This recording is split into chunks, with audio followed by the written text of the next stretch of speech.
Welcome, everybody, to this month's astrological sign, which we are going to be talking about Taurus. So this will be a really interesting conversation today because this theme of Taurus is something that is part of what collectively we are in the midst of, and it really became very apparent as we stepped into the era of 2020 of COVID. And you'll see once I get into the description of this why it relates to that and how it has affected us collectively, how it is affecting us individually, and how it's really calling to us to step into and emerge into a different level of consciousness, a different level of how we relate to our possessions, how we relate to things that we value, not just our things, but what we value about life itself for our own journey and for the journey of humanity. Okay. So before I get started, I've got to do a couple of my announcements. And my first one is that I just want to remind you, and I'll send the link out for the offer, the 50-minute session, $77. I'll send that link out if you want to, go into a deeper dive. You want to, whatever's up for you, you want to have a conversation. We can have that on this session, this offer. So there's that piece. The second thing is I have one more spot open left for Shasta. This is the 19th through the 23rd trip. I have one more opening, and yeah, excited about that. And then our next masterclass will be May 25th, same day, same time, and that will be on Gemini. Okay, so that's that, and I'll send the the reminder out for all of you. That's May 25th. Okay, so we're going to be talking about Taurus, and as you saw on the email that I sent out, I labeled it to produce. And so, first of all, I've already asked this question, but we do have some Tauruses in the house, right? We have Mata, we have Ruth. Is there any other Tauruses here that no? Okay. So I just want to say that, when I talk about these themes, these archetypes, I want to invite everybody to look at this as an archetype that pertains to each one of you in your own personal way. But if you are born under that sign, then you're going to have more of a part of your life path, your spiritual path is going to involve this even more with more emphasis. I don't want to say more deeply, but there's just more emphasis here. And it may speak to you maybe a little bit differently than those of us who don't. But at the same time, I know, like, when I'm looking at each of these archetypal signs, that they all relate to me. They all relate to the spiritual path, period, because each one of these is part of our spiritual path. And that's the beauty I feel about astrology, is that astrology speaks to each of our individual journeys that we face at different times in our life. And last month we talked about the sign of Aries, and we talked about the taming of the mind, right? The control of the mind. And I know that we all can relate to that, and how the mind can be like those wild horses, those man-eating horses that can just really eat us alive sometimes if we get caught up in that whole energy, all that fire of how the mind just wants to take over. And so here in Taurus, we're moving out of fire, and we've now moved into earth. Okay. And earth is a very different energy, obviously. And it is, this is where we're talking about grounding. We're talking about roots. We're talking about the five senses, what you can taste, touch, feel, smell, and see. Okay. Taurus is known as the sign of the light bringer. And I'm going to explain all that. You're going to discover how it is the light bringer. Okay. So if we're talking about earth, we're talking about form, we're talking about matter, we're talking about the material things that we have in our life. And all that is a part of how Taurus works in the world, and how this quality of producing is associated with, the earth plane. Okay, so Taurus seeks to stabilize. It's a very grounding energy. And the sign of Taurus is um, um, how it's identified through what type of an animal is the bull. Okay. And if you think about a bull is solid, right? A bull, with its horns, it's what we call in astrology, we call it fixed energy, meaning it's just stable, it's solid, it's loyal. It's that it's one of the animals that is in the out plowing the land. Is what farmers would use to plow the dirt so that they can make the right type of earthing for their plants and for their crops. So because of that, symbolically, Taurus is also about producing, but it's about growing. It's about the stabilization of life. Okay. So Aries, when we talked about Aries is the first sign of the zodiac, and Aries with that fire energy, it's about like the birth, like the like that initial spark of life that when you know the two parts of what needs to come together in order for birth to take place, that's that spark of life. That's like that quickening. And then Taurus comes in, that earth energy, and it's what stabilizes it. It's what roots it. It's what brings it down to the ground. And in order for it to be birthed and to come up and to be nurtured, we need that Taurus energy. We need that earthing, that rooting. Okay. And so if you think about your own self, like being in touch with your earth energy, being in touch with how you ground yourself, how you root yourself, has everything to do how stable you feel, how comfortable you feel, not only just in your body, but how comfortable you feel on the earth. Like, do I feel comfortable to walk the earth? Okay. And so with the turn of the 2020 like pandemic energy, that's what became very unstable. Whoa, I'm not quite sure how I feel comfortable walking the earth. And why and how this correlates is, and I won't go into all the astrological like, oh, it's because Pluto did this and da da da da da. I tend to get caught up in that because it's where my head like lives sometimes. But during that time for us, it was what came about was the lack of resources. Let's just start with, like, for example, like the toilet paper thing. Okay, why toilet paper was so fascinating, but that was what was being threatened for us. Not the toilet paper, but just, are we going to have the resources? Now, all of a sudden, our resources have slowed down. They've been cut off. They've changed. Now we have to find another way. We have to find another way to pivot. Okay, that's what that whole theme, that whole energy brought about. So it really got us into this place of, a lot of fear came in even more. And what I noticed in my conversations with clients is that it brought about some shadow fear that people didn't realize that they were holding within them, that it wasn't necessarily about what was going on completely, but it brought up other stuff that they had pushed down. Okay. Because that's what energy does, right? The law of magnetic attraction. It's going to bring up things, just like this eclipse, right? If you think about the eclipse, what it brought up for some people is ways in which they've been holding themselves in shadow. Now, shadow can be that thing that we don't want to address, and it can also be that aspect of ourself. It's like it brought up more of how important it was for you to stand in your light and to be seen. Okay. So Taurus has to do with our resources. Okay. Has to do with the physical plane, has to do with matter.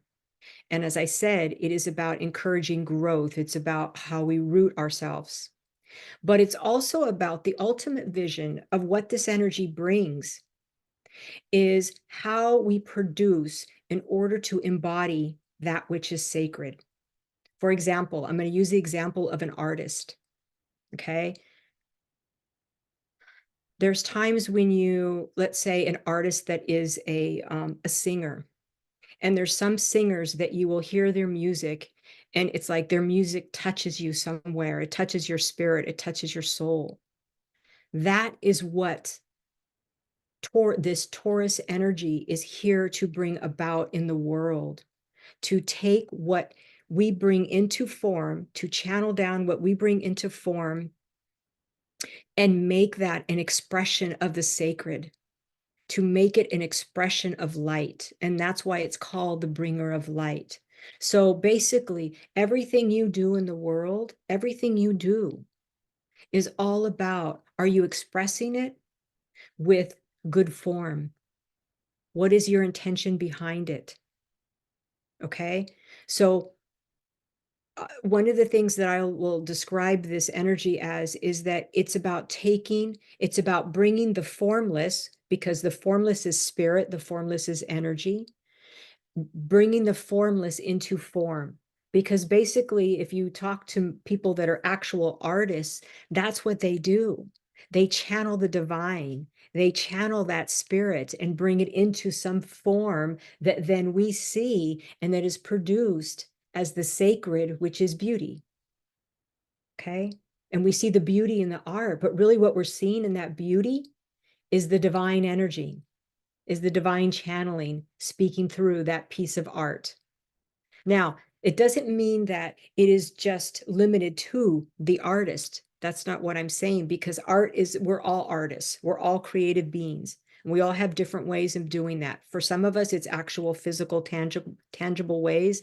And for others, it's maybe the way that we move, the way we have conversation with people. Maybe it's the work that we do, whether we work for a corporation, we work for a private industry, or we're retired. It doesn't matter. It's just is that we want to really drop in to say, is what I'm doing contributing in the world in some way to bring in this good form and this good way of how I am relating to the world. Does that make sense? You guys tracking that? Okay, it's really some powerful stuff here. Now, so for example, like a gardener, that's a very like Taurian energy, someone who likes to garden, the ecosystems. This is all very, all in the same theme. If we look at like, just, caring about the environment, this is all the work of Taurus. Okay, it's all the work of this archetype, because what we have done is we have moved away you know, um, from caring for the earth in the way that it needs to be cared for. And so this energy is about bringing that reverence back, okay? Bringing the reverence back, not only to the earth, but also to even to your things. Because here's the other thing, if we're talking about resources, which we are, we're also talking about money. We're talking about our stuff, our personal things. We're talking about our food. And also, because it relates to all of those, it also relates to what we value, what's important. And if we're talking about what's important, we're also then speaking to how we value ourself. What is like, how do we see our own self-worth? All of this is all incorporated with resources. And the way that this ties in, one example is that, there are some that, and maybe some of us have been in this mindset, I have early on in my life, it's like that attitude of, I have, therefore I am. Okay. That would be a much like lower vibration of this energy. I have, therefore I am. I have a blah, blah, blah kind of car. Therefore I have achieved something in my life. Like that becomes like the shadow aspect of this archetype here. Okay. So this is where, because we're talking about resources, we tend to tie in our value system. Oh, well, I haven't achieved this, and here I am at this point in my life, and look what I don't have, and look at we have the haves and the have-nots.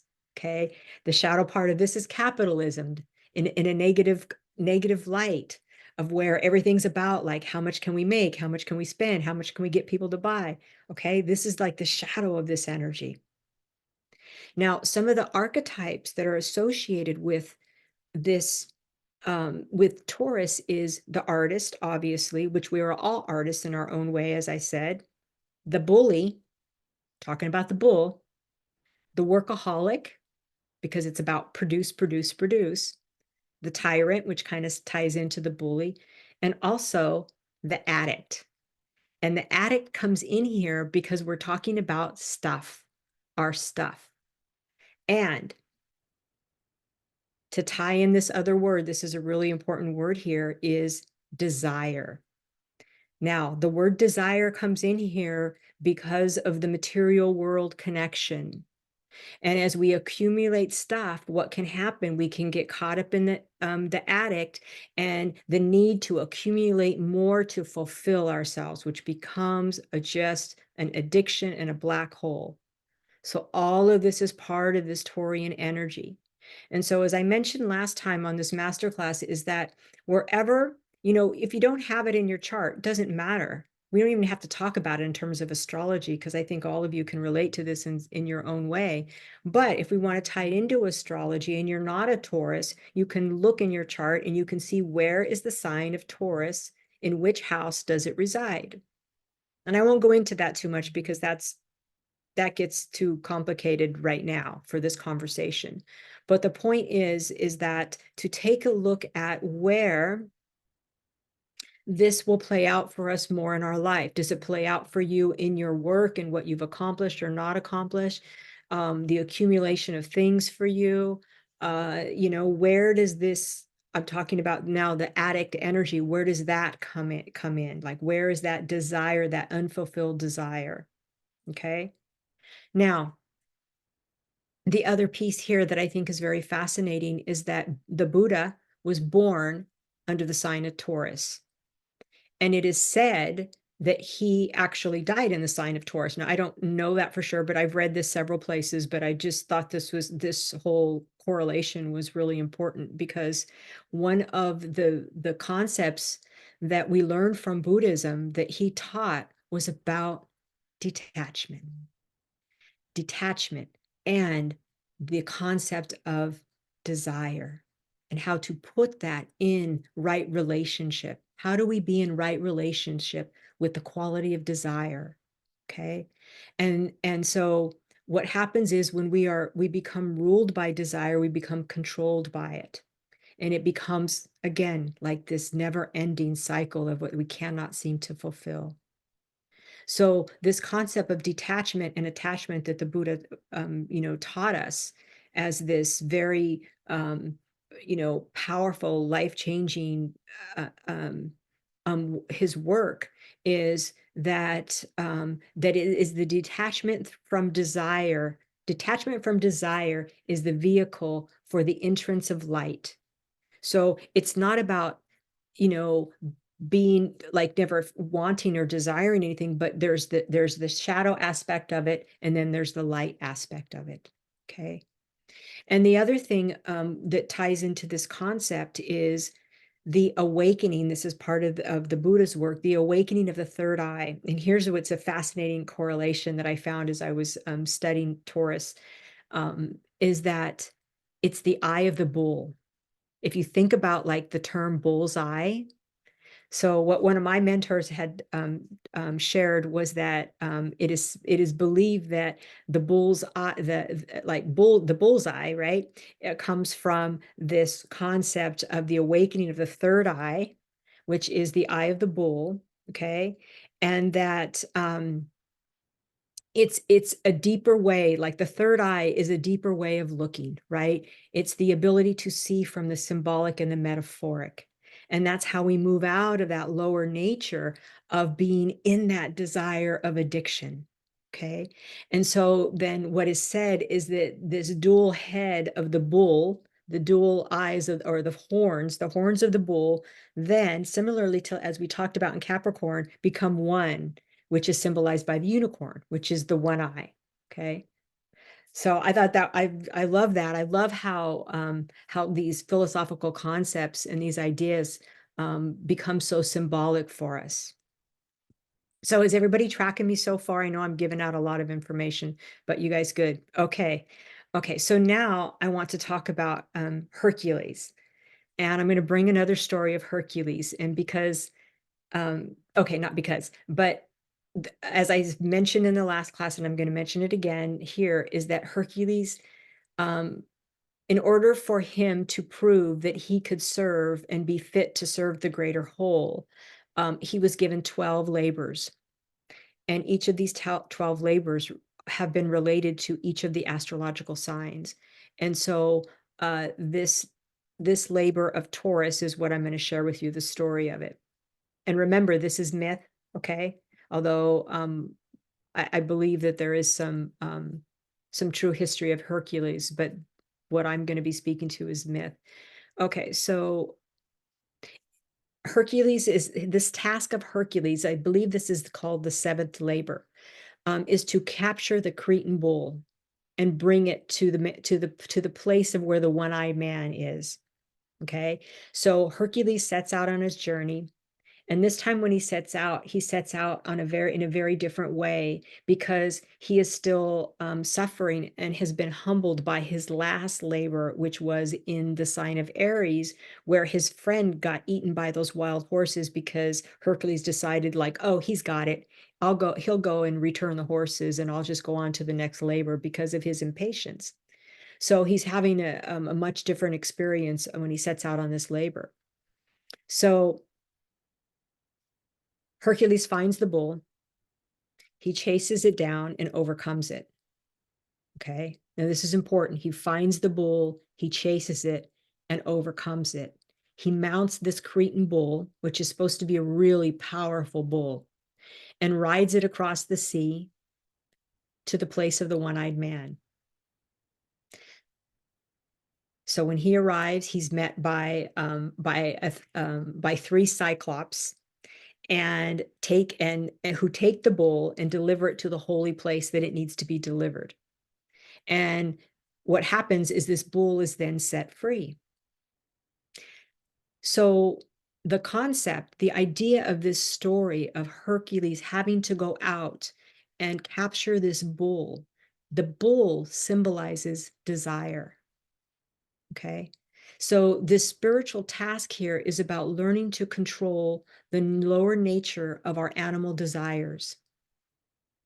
And so he is challenged when he's on this labor, but he manages to confront it.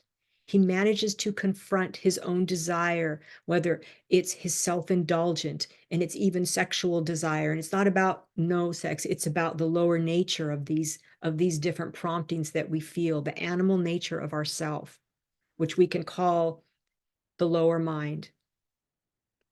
And so basically, as he goes and he captures that Cretan bull and rides it, what he has done is he has transformed and tamed his animal desire to where then he becomes that channel of where what he is expressing in the world has to do with spiritual purpose rather than that those desires and addictions.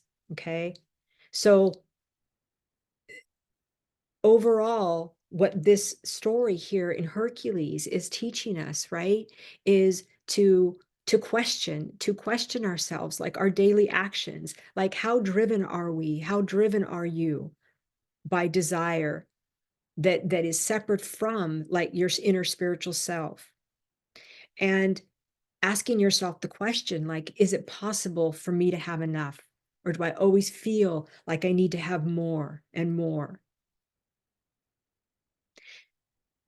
And then looking at like even your creature comforts, like the things that make you feel, whether it makes you feel safe or it makes you feel, um, a way in which like that can make you feel lazy, that can make you not want to do things because, oh, I'm so comfortable here. I have no desire. So here's the other side of desire. It's like we have the desire that takes us out of ourself, out of our spiritual nature. And then we have the no desire, the no passion to where we're just existing, and we don't feel that life force. We don't feel that chi energy, that passion, that fire inside of us. So I'm going to pause there for a moment because I know I've been talking for a while, and I just want to check in and if anybody has anything that they want to share at this point. And I did send out the prompts in the email, and I'm going to post those again here in the chat. We could talk at the end of about those, but I just want to stop for a moment and check in with you guys. And does anybody have anything that they want to share, or that's come up as I'm talking about this?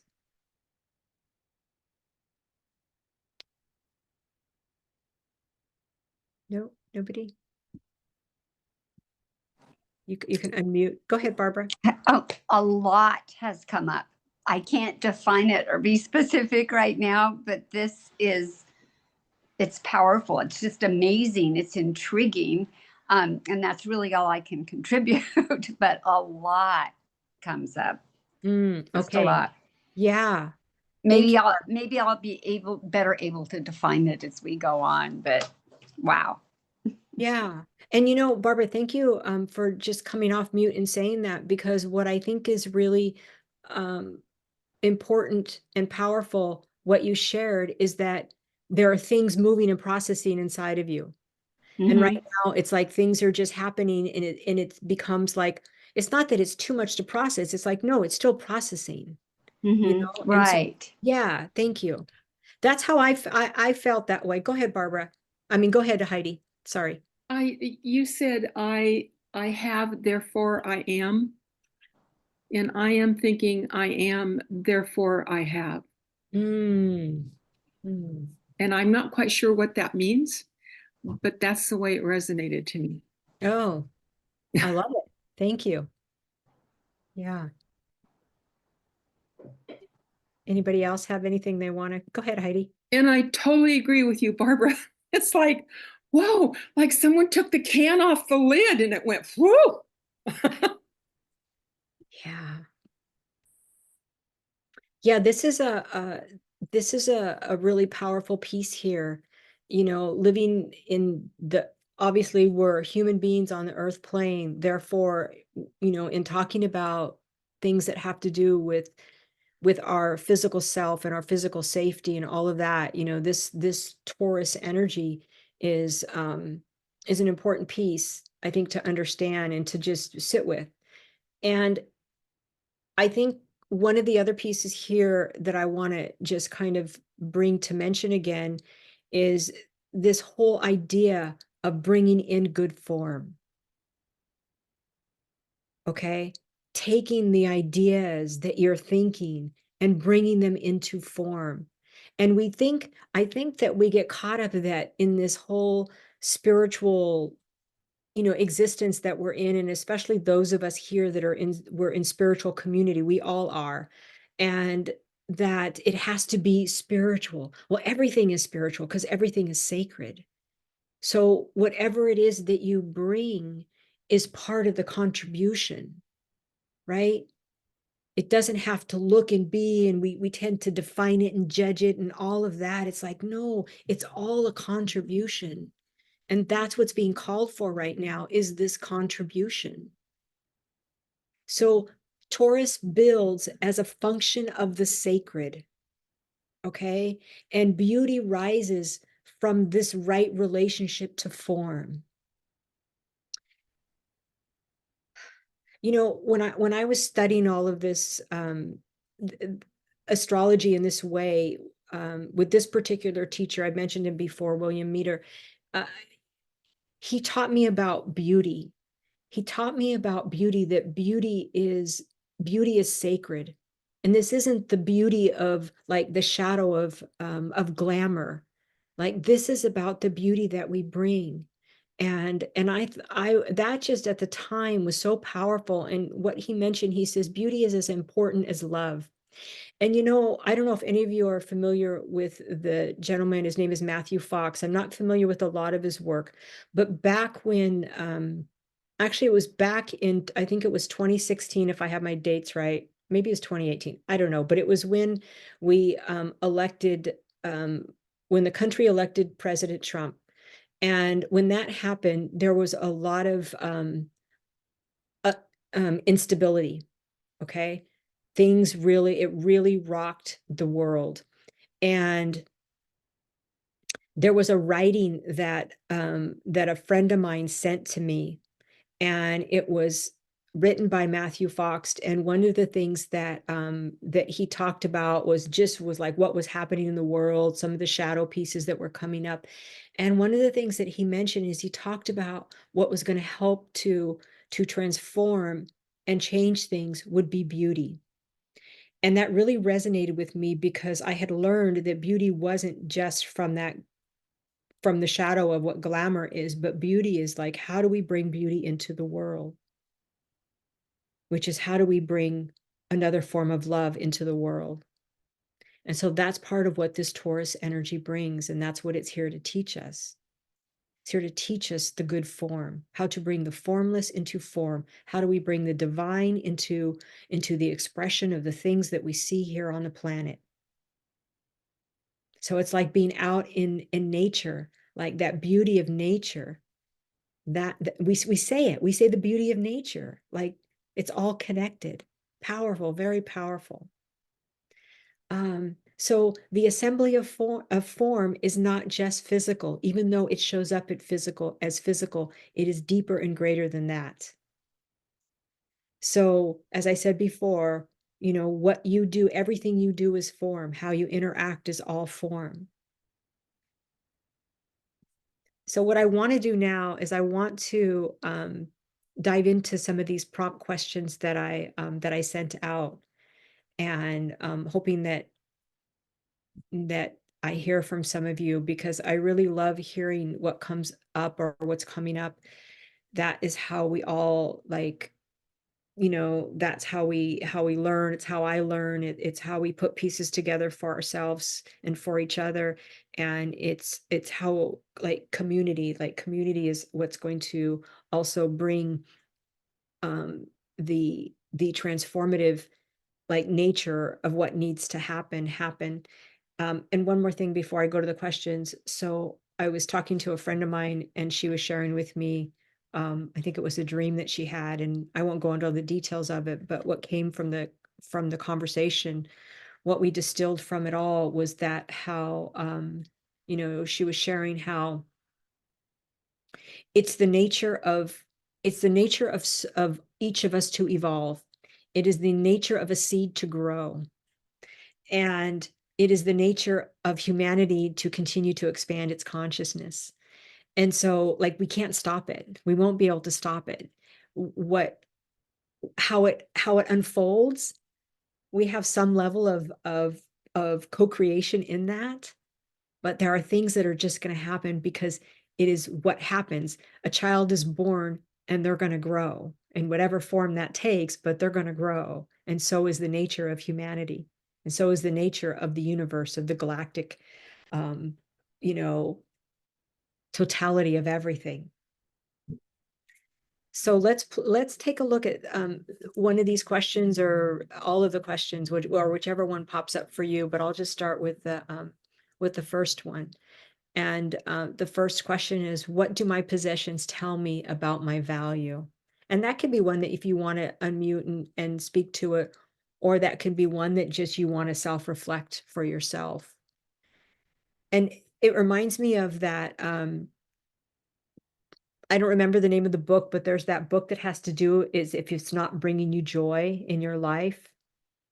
I forget, Ruth. I know, Ruth, I think you're the one that shared that with me a while back. But like, that's what this reminds me of. Do we have stuff just to have stuff? Is it part of our security? Is it keeping us safe in some way? So yeah, please feel free, unmute. I'm gonna yeah, which of my resources do I enjoy sharing with others? Go ahead, Heidi. All of them. All of them. Whatever they might be, and they change daily. But whatever they are, I want to be able to share them. Beautiful. Thank you. Yeah, Monica. I feel like I'm a little different when it comes to possessions, because I've always felt that less is more. I don't like a lot of things. I find that it clutters me psychologically. And so I would say that what my possessions say about me is that I really value my freedom. And Also, the ones that I do have, for as long as I can remember, I've always wanted to create tranquil spaces. I've always wanted that is my sort of my ethos.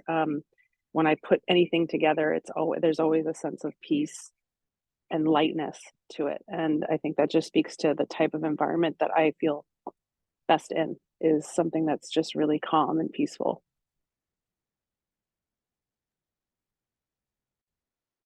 Yeah, thank you. I can relate to that. Yeah, Heidi.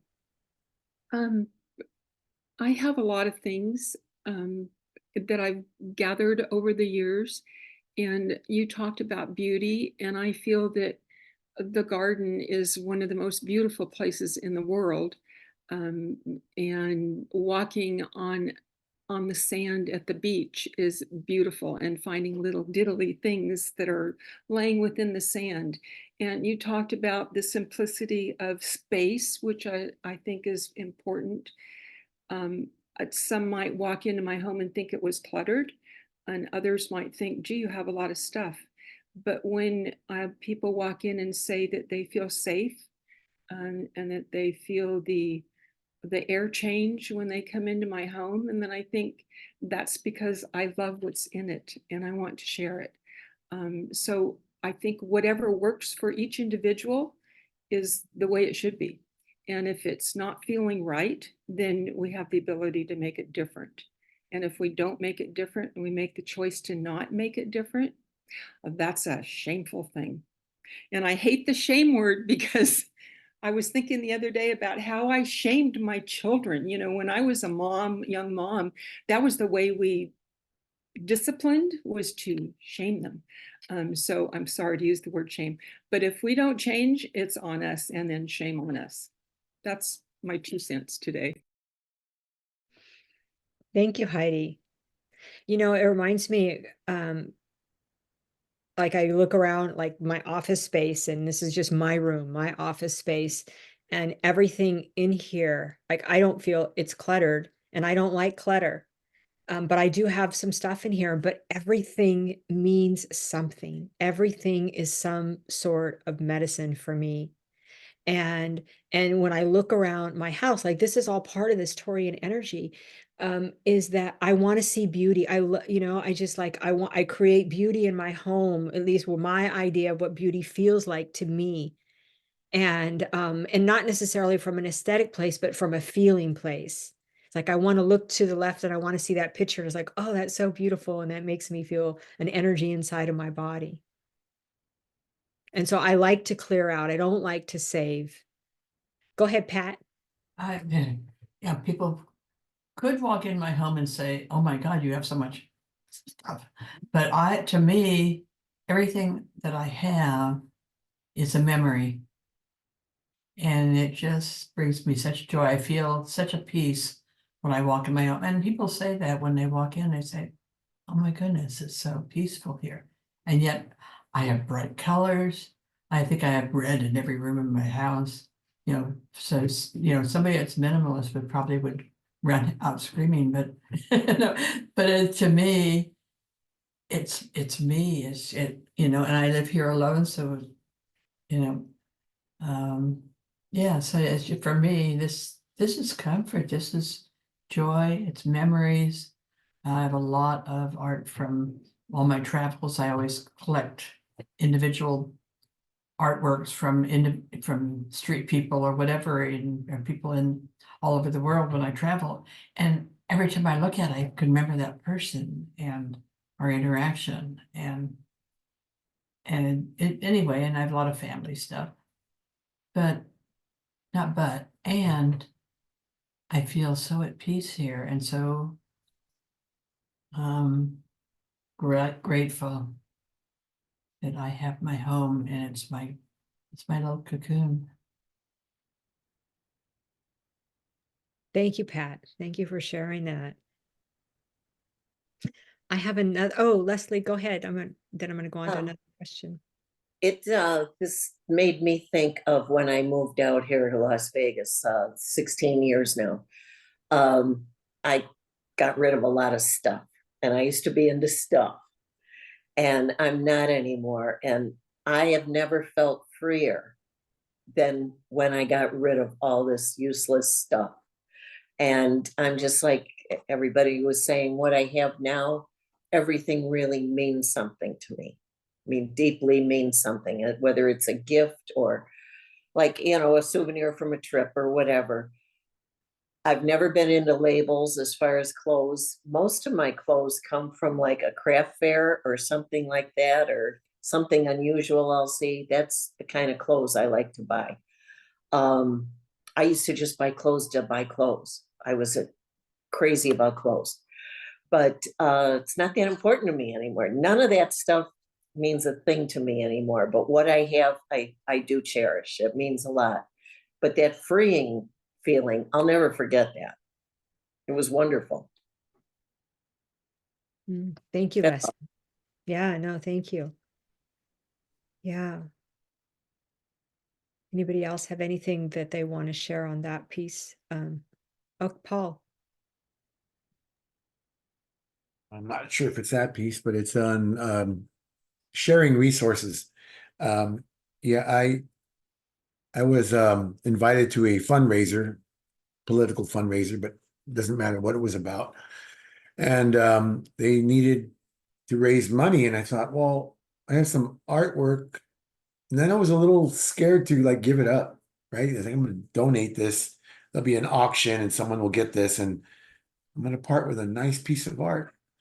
And it was scary. And I was like, I had to let go of some stuff because I'll get more in return. And, you know, the whole principle of the cycle of giving and receiving. Um, but it wasn't easy. I did give it up. And finally, I said, okay, I'm going to donate this. And it was auctioned off and made money for the cause. And it happened to end up in the home of a friend that I know. And it's hanging there. So, oh, I love this piece. Like, oh man. So it's exactly where it's supposed to be. And this whole idea of releasing and letting go, it's not as easy as it seems sometimes. Um, but there's a value to it, and I feel good about it now. At the time, it was like, oh, I can't let go of this art, but it's really good. So that's what I have. Thank you. Yeah, yeah, letting go is something that, that has meaning, a deep meaning for us. What a great, like, opportunity, right? To be able to do that and to see, well, how I'm not saying this about you, Paul, but I know it's like, how we can go into fear about that, about letting go. Like and this is this whole thing of this Taurus energy, as I talked about, it's about feeling rooted. So we're talking also about the first chakra. So there feels like, oh, I'm feeling unstable because I'm letting something of my earthly possession, or it has to do with my grounding, go. A quick story. I think Barbara, you had your hand up, and I'll get to you in just a sec. Oh no, you didn't. Okay. So I had a friend who was a collector of everything and anything. And I remember going to her house, and the stuff that she had would be like, oh my God, I just love the stuff that she had. But it was so much stuff in her house, in her living room. There wasn't a lot of room for anything else. And so she had made a bookshelf of her living room, all of these books. And I found this one book on her shelf when I was waiting for her to get ready to go. And it was something that it was an astrology, Buddhist astrology kind of a thing. And I'm like, hey, do you think I could borrow this book? And she hesitated. And I never ask. I'm not like that to ask somebody to borrow something like that. But something said ask her, because, and part of it was like, I was like pushing on her a little bit, she was a fellow healing artist in the healing artist realms. And I said, hey, do you think I could borrow this book? But I watched her go into a little bit of a spin and a panic about it. And part of it is that she was a hoarder. And what I learned from that experience is how every one of these things had meaning for her in terms of her security. That's what they symbolized. And for me to take that one book out was like for me to take away one of the sandbags that was holding her fort in place so that the floods would not come and take over. I mean, that was the visual that came to me in that moment. And she did let me borrow it. And I was really with integrity with that book and took care of it and returned it when I said it was, because I knew how much it, made her feel uncomfortable. And at the same time, it was just such an interesting learning experience for myself to understand the importance of that, and also to have the compassion, the empathy for that as well. Do not say, what's wrong with you? It's like, no, this is part of that whole possession and security thing that we do, that we get into. And part of how the addiction, yeah, I saw that, Monica, part of the addiction of how we can get caught up in addiction. Yeah. Go ahead, Yeah, Monica. Thank you. I can really relate to that actually. Not from the stuff perspective, because as I mentioned, I don't have a lot of stuff, but from the money perspective. My whole life, my parents are immigrants, and they taught me the value of saving everything, not just money, but saving, not wasting things. And so I grew up with that value, and my whole life I've saved, saved, saved, and which is great, but I can't tell you how hard it is for me to use it. I hesitate all the time, but I push myself. Like, for example, even when it comes to like giving a tip, I really have to think about being generous, because I'm always thinking like, well, then this is like my savings is going down. And even though I'm comfortable, I still behave in a way that um, seems kind of counterintuitive. So this is something that I practice, that I have to be intentional about. And sometimes what I do is I will test myself almost. So I went and had a massage the other day, and it was such a great massage. And I decided I'm going to tip this person 100% of what this massage costs. And super uncomfortable, but I'm like, I can do that for this person, and it's going to make me feel good. It's going to make him feel good. And so, yeah, but that is definitely an area for me to grow. And I'm constantly having to remind myself that I can let go. Yeah, yeah. That whole, like, money will do that to us, right? I mean, for the most of us, we all have we all have some relationship with money. It's either a healthy relationship, unhealthy, or we're back and forth, that sort of thing. But that's all part of this, Taurus and resources, of, am I going to have enough? Or that contraction of energy that we will go into when it comes to that, and so we always say in the spiritual communities, right? Oh, it's just an exchange of energy. It's like, yeah, okay, I get it. I get it, but it still can definitely trigger some stuff for us, for sure. Yeah. Yeah, thank you. So Paula, I just want to make this comment that Paula just wrote in the chat, that it's helpful to hear all these perspectives. It is, it really is. Yeah, anybody else want to unmute and share before we, yeah, Barbara. So because we've kind of, flowed in this direction, the very last question about, and if I'm jumping ahead, but how can I learn to see the exchange of money as a sacred transaction, I think is intriguing, because when I first sat down and looked at these questions, I thought, okay, what do my possessions tell me about my value? But I kind of very quickly just leaped into not just the sense of possessions, but how I'm spending my money. And I feel that sometimes there's ways, like the massage, for example, that sounds to me like a very sacred transaction, because it was something that was beneficial. I'm judging a bit here, but it sounds like it was a very fulfilling experience. And so I'm realizing that there are ways that you can spend your money that don't have to do with possessions, yet still have value, versus the time when you're just being flippant with, I'm going to I'm going to stop and buy that coffee every day. Or, when you've maybe previously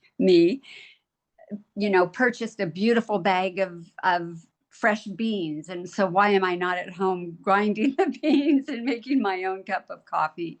I'm kind of rambling, but I really, it's like, wow, I'd like to kind of see that as a goal, as how can I see the exchange of money as a sacred transaction? And that whole, it's just an exchange of energy. I kind of think that's a nice way of looking at it, because oftentimes we don't stop and think about the energy or what we're doing when we're in the midst of spending because we want something. I think it would be nice if we could stop, just like when you stop and take a breath before you make a decision about something. Okay, so what sort of energy is going to come from this transaction? Is this something where if it were a possession that I really valued, I'd feel like, oh, I'm so glad I purchased this? Or is it just going to be, am I going to feel like I just kind of threw this away? But I find that to be a very intriguing concept Mhm. of looking at the exchange of money as a sacred transaction. Yes. Yeah. Thank you. Thank you, Barbara. I'll go to Heidi and then to Martha. Oh, Heidi, did you have a hand up? No? You're muted. Oh. You had talked about Taurus being a light bearer, Mhm. and my father was a Taurus, and I didn't even put that together until this morning when I was looking at the paperwork for today. And one of the things he wrote me in a letter when I was 6 weeks old, toward the end of the First World War, and in a very destroyed city in Germany, was to Heidi, the sunshine and light, the happy child, the gift of my God. And how could I not? What a wonderful light he was. And I really, he died when I was 14. I wish I knew him now. But to give this message to a baby was like, I don't know, all the people, all the universe spoke at one time and said, be a light. And at this age of my life, it's like, that's my mission. Mm. Mm. Thank you, Heidi. That's I beautiful. blubber bobber. I love it. That's great.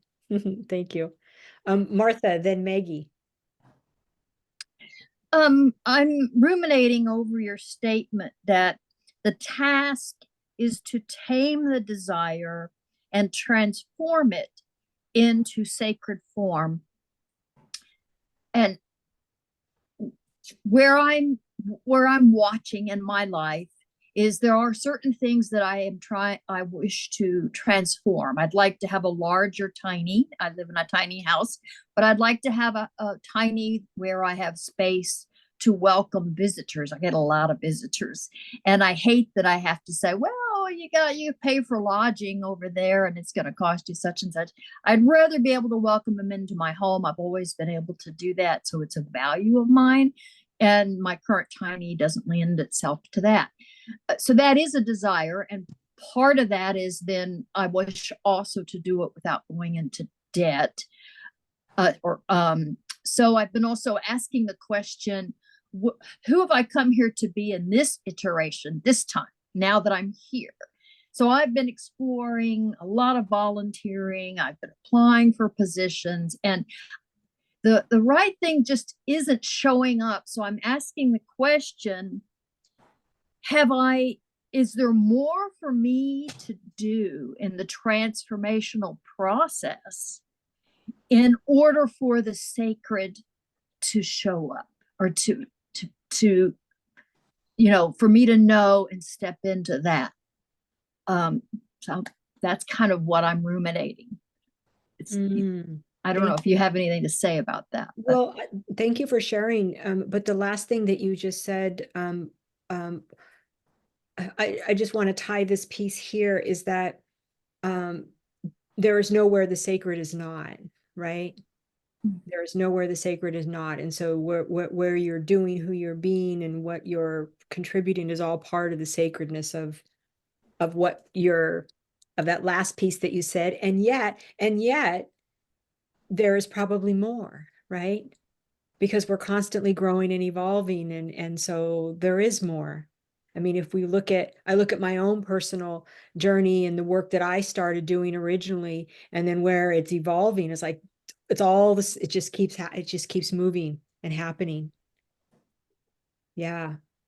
Thank you, Martha, for sharing that.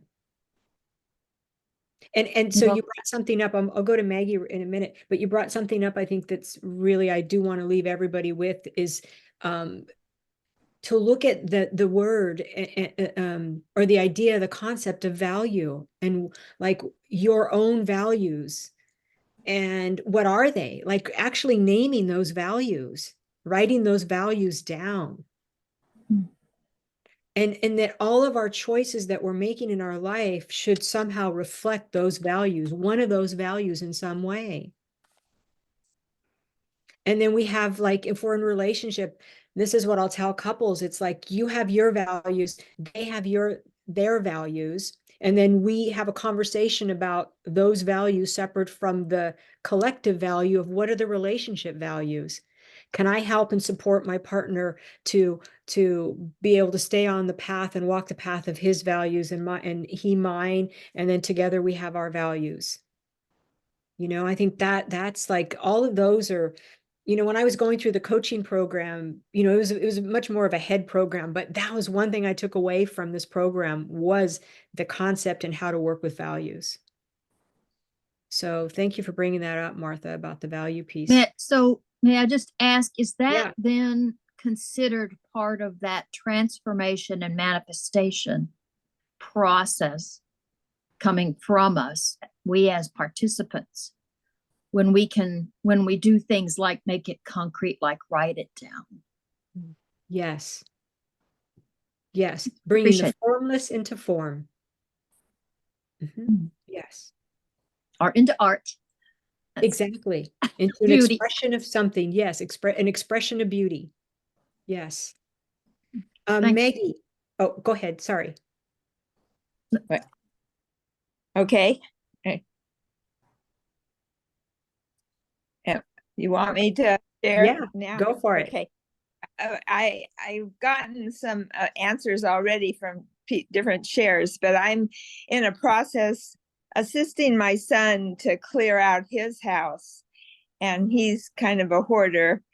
And I just was wondering if there was any ideas on how to assist him in a gentle way that can help him see, that it's okay to let go of these things, and because it's important that he completes this, for a lot of different reasons, but I seem to be the one that's helping him the most. And I just was wondering if you had any ideas that kind of go into what you're talking about, because I can see how all this stuff is like safety for him in a way, and I don't want to take away his safety, but I want to support him to move on, and maybe that's not my job.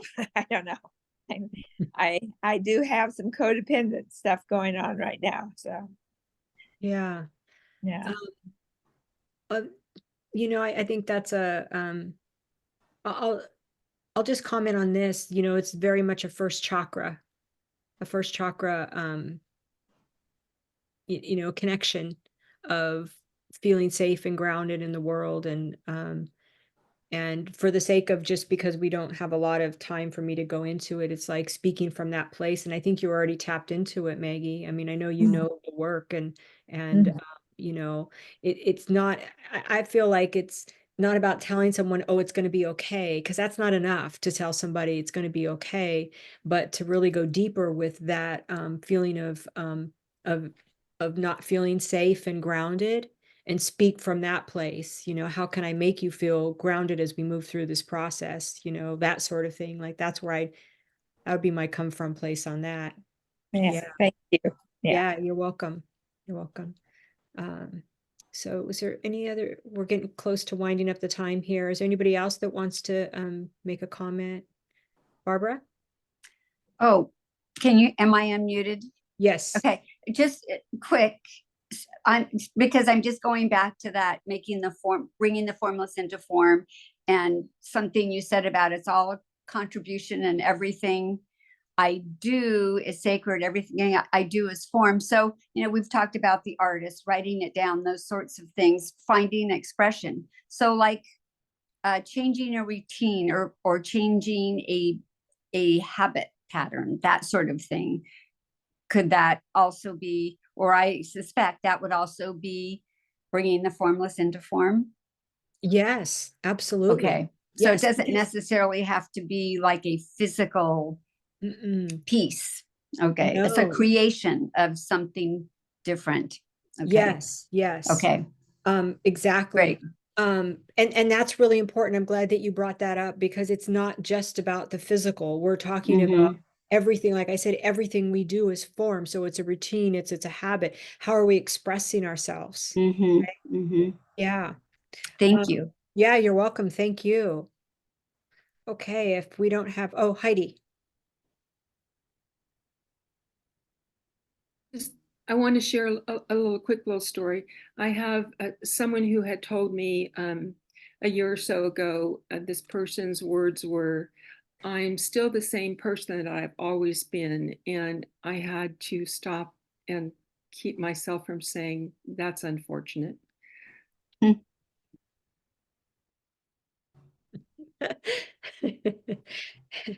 So growth, right? We all want to continue to grow. Hopefully we're all still growing. Yeah, you're welcome. You're welcome. Okay, everybody, thank you so much for coming and showing up on this Saturday. I really appreciate all of your input, feedback, and all that good stuff. And I just want to leave you with just sitting with this conversation today about form and good form, and how we can get stuck in the same way of doing things. That's part of what this medicine of Taurus brings forth, is it's showing us also where we can get so fixed in our way of how we do things in the physical world that keeps us limited. Okay, because this is earth energy. So there is the light of earth, and then there's the shadow of the earth energy. The bull can be fixed energy. It's also very loyal, right? It can be very consistent. It's hardworking. When I was raised by two parents who were taught me an amazing work ethic, and I had to learn how to chill in my work ethic, because I became I was such a workaholic, and it was so much responsibility that they took on, because it was also part of their experience early on. So, this concept of earth, and what we talked about today, our values, what we produce, how we interact with life and things in the material world, all part of this archetypal theme of Taurus for this coming month of May. So yeah, if you guys want to reach out to me, send me any of your comments that come up further or anything, I'm happy to hear that. But until next month, we'll be talking about, we'll go into air, into Gemini, the third sign of the zodiacal wheel. And that will be, yeah, Gemini is kind of mutable energy. It's can be all over the place. It's the networker, so we could have some fun with that. But until then, thank you all for joining me, and I will see you on the other side somewhere.